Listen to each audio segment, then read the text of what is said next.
Bem, o objetivo era falar de 15 crenças básicas, padrões de comportamento que não estão alinhados com o Evangelho, que são muito comuns e que cabe a nós entender para mudar.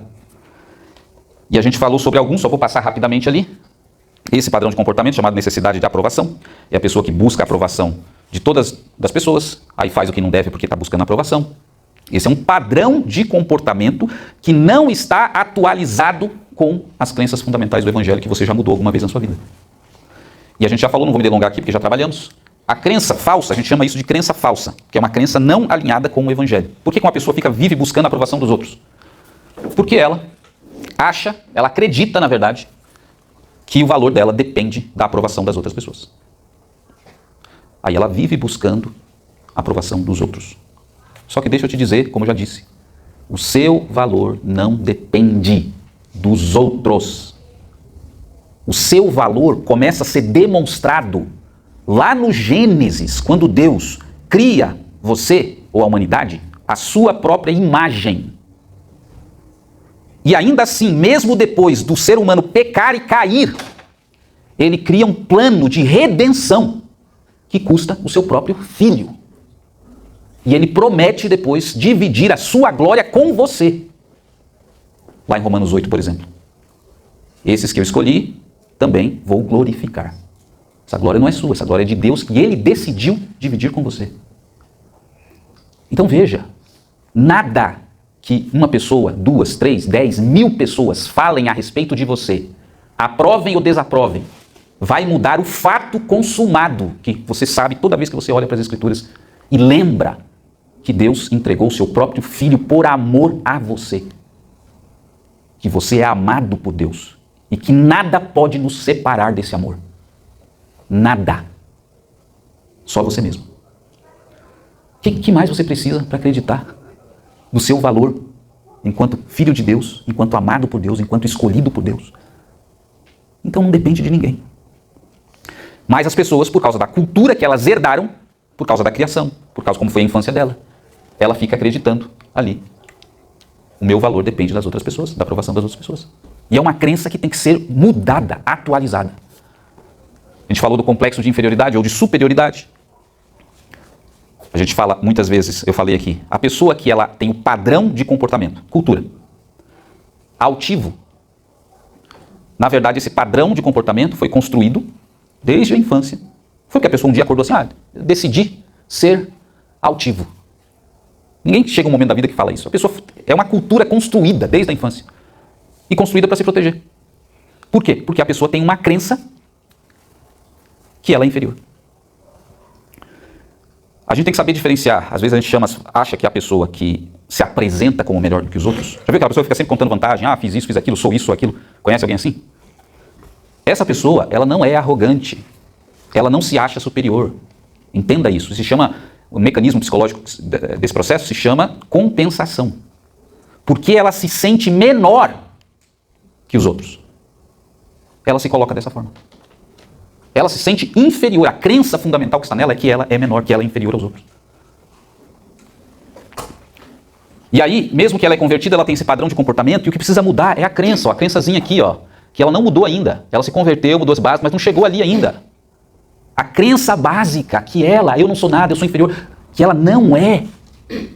Porque, como eu disse, ela é amada de Deus, ela tem que entender, ela tem que internalizar esse amor de Deus, porque no momento que isso entrar realmente dentro dela, ela não precisa mais compensar isso com um complexo de superioridade, se autoafirmando para as pessoas, porque ela passou a acreditar no que ela mesma professa. Você fala assim, mas e a pessoa que realmente tem a crença de superioridade? A pessoa que tem a crença de superioridade, ela não se manifesta com autoafirmação, tá? Ela se manifesta com, a gente vai ver depois, com inveja, com criticismo excessivo aos outros. Você não vai ver uma pessoa que realmente tem uma crença de superioridade se autoafirmando. Quem se autoafirma é quem tem uma crença de inferioridade e que precisa abraçar o amor de Deus, entender e internalizar o amor de Deus. A autocrítica excessiva, nós falamos também, é a pessoa que tem a crença falsa, vou indo mais rápido aqui porque a gente já passou sobre essas questões. Eu sou sempre culpado. Nós temos culpas de muitas coisas que acontecem na nossa vida? Temos responsabilidades? Sim. Isso é uma crença verdadeira. Você é o culpado de tudo que acontece? Não. Essa é uma crença falsa, que não está alinhada com o Evangelho. Por isso é uma crença falsa, que precisa ser atualizada. Então, a pessoa que tem muita crítica sobre si mesmo, se culpa muito das coisas, é uma pessoa que ainda não permitiu que a conversão dela suba para outras crenças secundárias que ela continua nutrindo.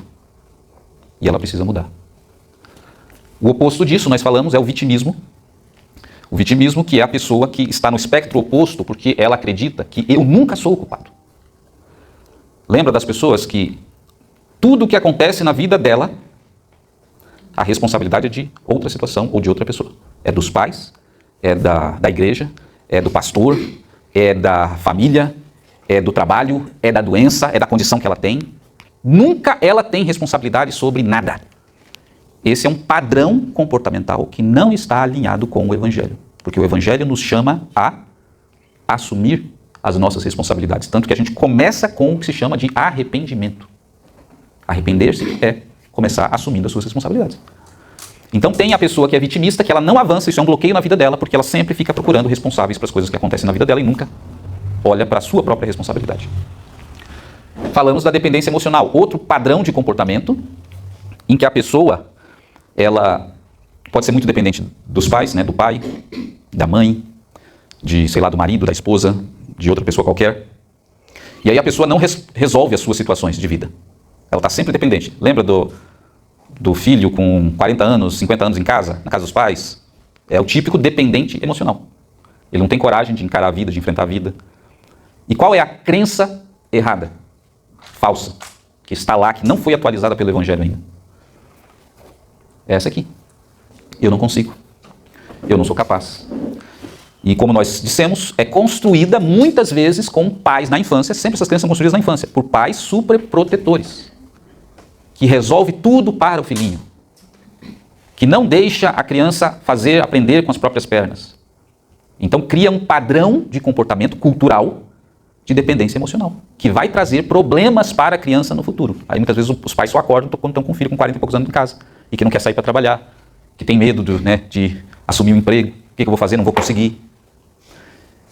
Então, essa crença precisa ser atualizada. Porque o que Deus disse para Josué, vocês que são frequentadores de escola bíblica, aí, o que Deus disse para Josué, quando ele tremeu na base ali? Josué 1:8, né? Seja forte e corajoso. É como se fosse um pai falando para o filho. Presta atenção, você está aqui falando que não vai conseguir, né? Ser forte e corajoso. Mas por quê? Porque eu sou contigo por onde quer que andares. Levanta e vai, porque eu vou com você. Essa é a crença que é construída pelo Evangelho. Por quê? Deus existe. Deus me ama. Deus está no controle de tudo. Eu realmente não sou capaz de resolver todos os problemas, mas se Deus estiver comigo, quem é que vai me impedir?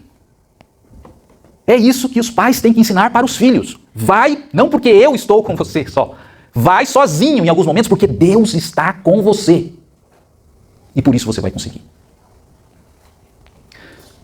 Então, outra crença que vai sendo mudada ao longo do tempo, porque temos essa carga cultural que nós trazemos. Agora, vamos entrar nas que a gente não falou, tá? Provavelmente eu não vou conseguir terminar, né? Peço desculpas aí para os irmãos. E aí o Jesus Talk fica para outro domingo, porque é importante a gente terminar, é o último, né? A gente termina todos os bloqueios aqui. E aí os irmãos têm mais tempo para ir preparando seu testemunho. A gente viu ali autocrítica excessiva. E o criticismo excessivo, a pessoa que critica demais os outros. O que é esse comportamento, esse padrão comportamental? Aqui deve ter, só nesse ambiente aqui, que deve ter umas 40 e poucas pessoas, deve ter uns 3 aqui, que já na sua cabeça já criticou umas 4, 5 vezes alguma coisa, o que estava sendo falado. O que é esse hábito, esse padrão de criticar? O que é? Na maioria das vezes é fuga. A pessoa, ela,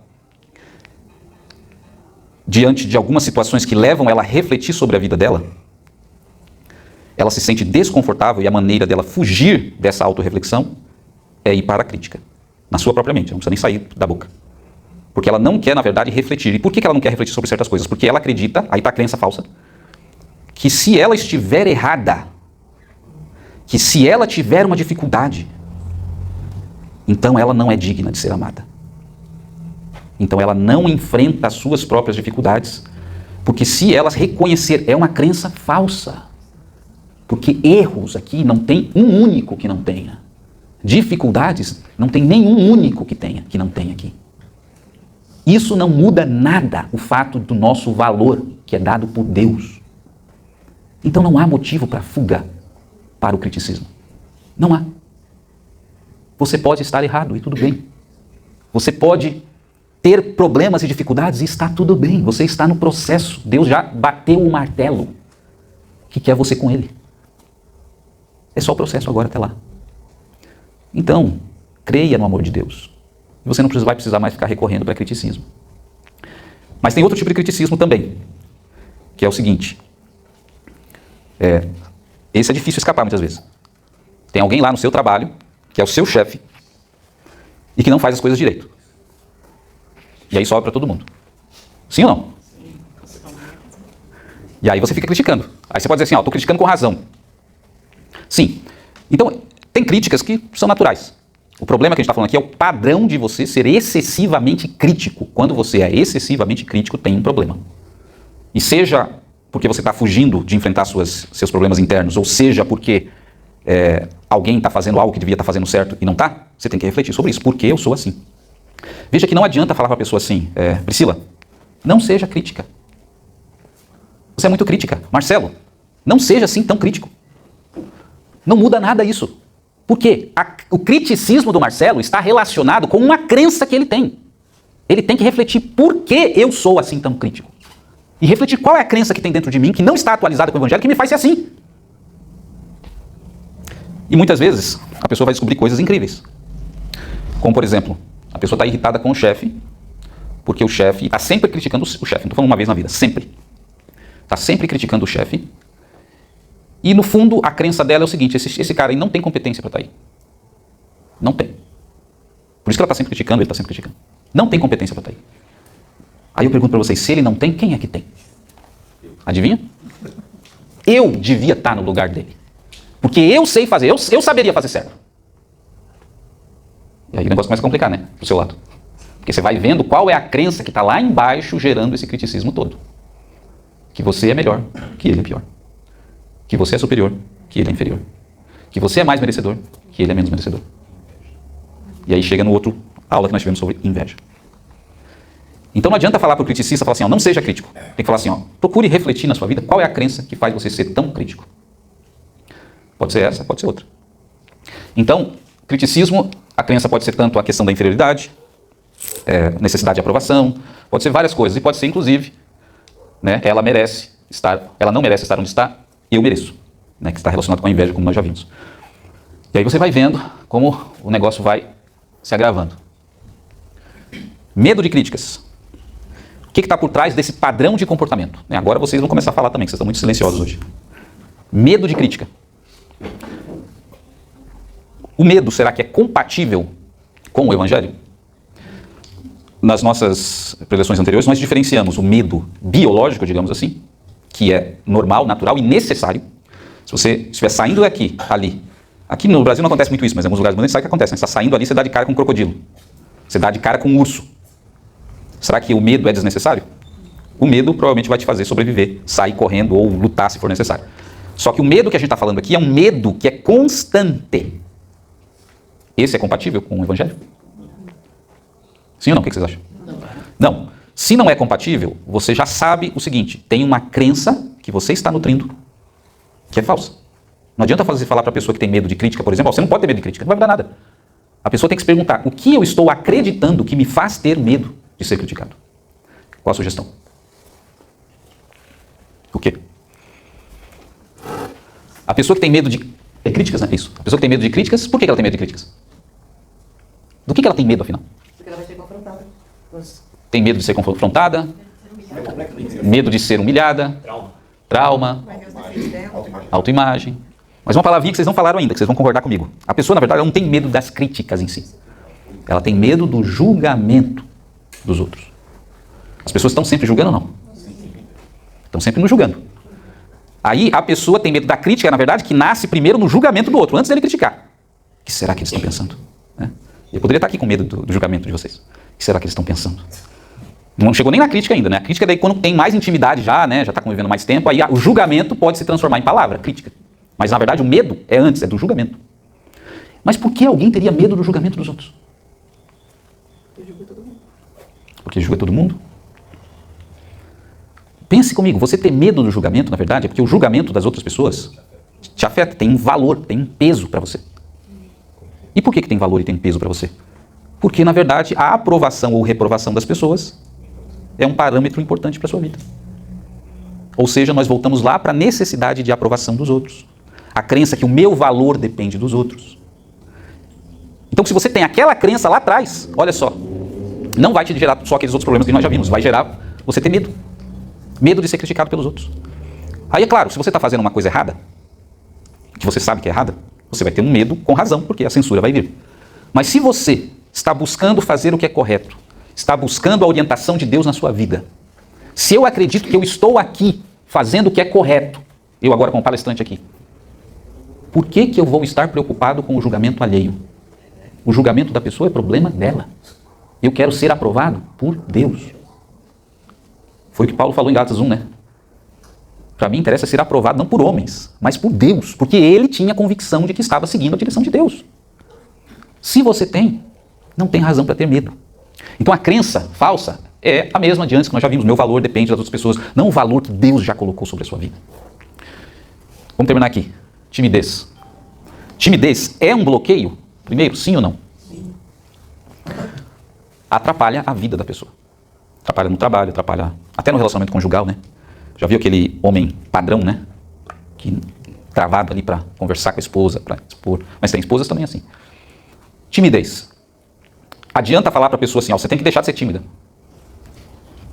Não adianta nada. Mas a pessoa precisa refletir sobre o quê?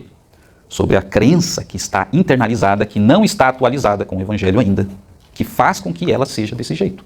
Vai mudar do dia para a noite? Não, mas a partir do momento que a pessoa entende a crença e começa a trabalhar na crença, ela vai mudar o comportamento dela, a cultura dela ao longo do tempo. O que é a timidez? Medo do quê?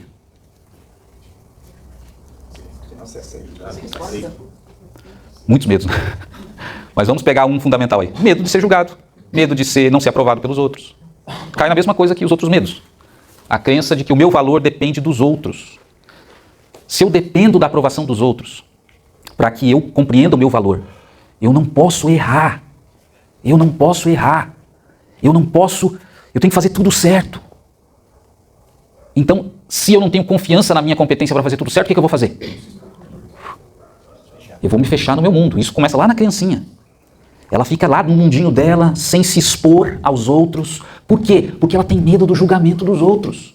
E por que ela tem medo do julgamento dos outros? Porque ela acha que o valor dela, ainda criancinha, isso é justificável para a criança, ela acredita que o valor dela depende das outras pessoas, baterem palma ou não.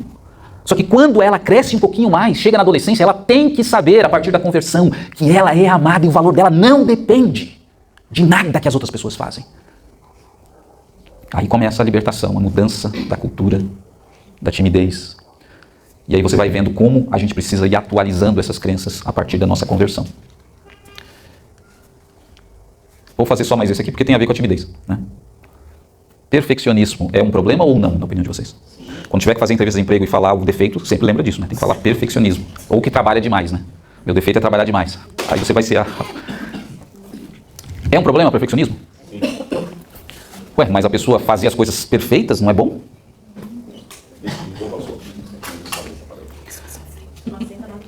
Então, a gente vai falar sobre isso no domingo que vem, tá? Perfeccionismo, a gente entra. Aí ali só para a gente ver os que faltam. Procrastinação, depois o outro, murmuração, ansiedade, mágoa, ressentimento, culpa, insatisfação crônica. Então tudo isso aqui são crenças, são alimentados, padrões de comportamento alimentados por crenças falsas que não estão atualizadas com o evangelho, com a nossa crença. Então veja que a abordagem aqui nossa é sempre voltada para a prática dos princípios que nós já sabemos na escola do reino. E você está entendendo então o que Paulo está dizendo aqui, Romanos 12:2, que nós não devemos nos conformar com esse mundo, ou seja, com a cultura desse mundo que nós herdamos. Todos nós herdamos essa cultura. Mas devemos nos transformar pela renovação do nosso entendimento, da nossa mente. E aqui vocês estão entendendo exatamente o que é essa renovação do entendimento. É você começar a questionar as suas crenças que você traz de longa data. Essa crença está alinhada com o que eu aprendi? como Paulo diz lá em Efésios 4 mesmo, com o que aprendestes de Cristo? Está alinhada? Não. Está alinhada sim. E assim você vai renovando o seu entendimento. E veja, o texto termina dizendo que você só vai experimentar mesmo a boa, perfeita, agradável vontade de Deus.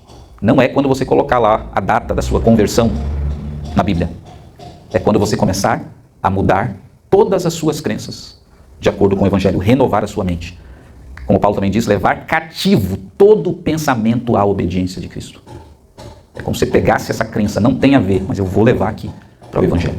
A partir do momento que você vai fazendo isso, uma crença por uma na sua vida, você vai experimentando a boa, perfeita e agradável vontade de Deus. Se coloca de pé para nós terminarmos, nós vamos